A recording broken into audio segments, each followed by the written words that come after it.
Across the nation, 7% of college undergrads are married. That's according to campusexplorer.com. As Universe Live reporter Stacia O'Leary found, affordability and availability of married student housing is a struggle for many of those couples. Stacia, what percentage of BYU students are married? Approximately 25% of the BYU student body is married.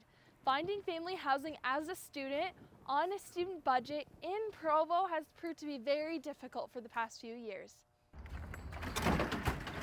Matthew and Lauren Felker were married back in June. They have already found themselves in their third apartment as a married couple. They say because of the struggles of finding affordable housing in Provo. Such a beautiful day.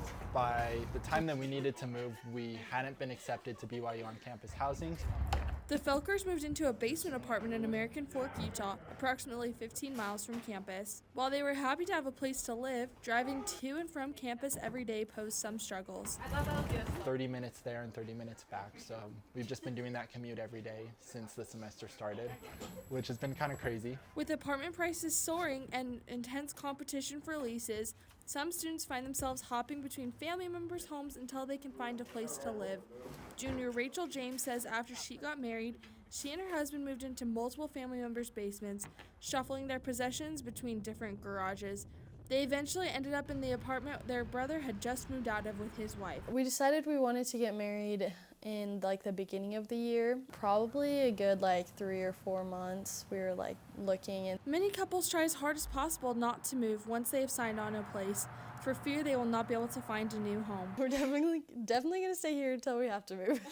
The continual turnover in Provo's housing market poses challenges not only for the students moving. Bishop David Madrian, the leader of a local married student congregation, says it can be challenging to try and get to know churchgoers with such a constant flow of people.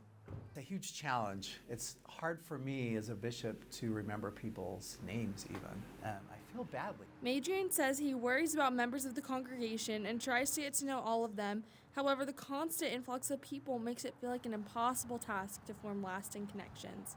And I feel as the bishop a responsibility for them to come here and to feel they're known, to feel people care about them. Being unable to connect with neighbors and fellow church members can put even more strain on the lives of newlyweds.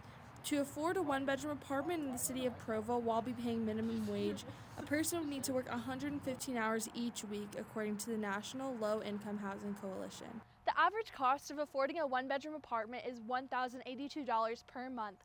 Engaged couples should be aware of the struggles of both finding and affording an apartment right now. Reporting for Universe Live, I'm Stacia O'Leary. Thanks, Stacia.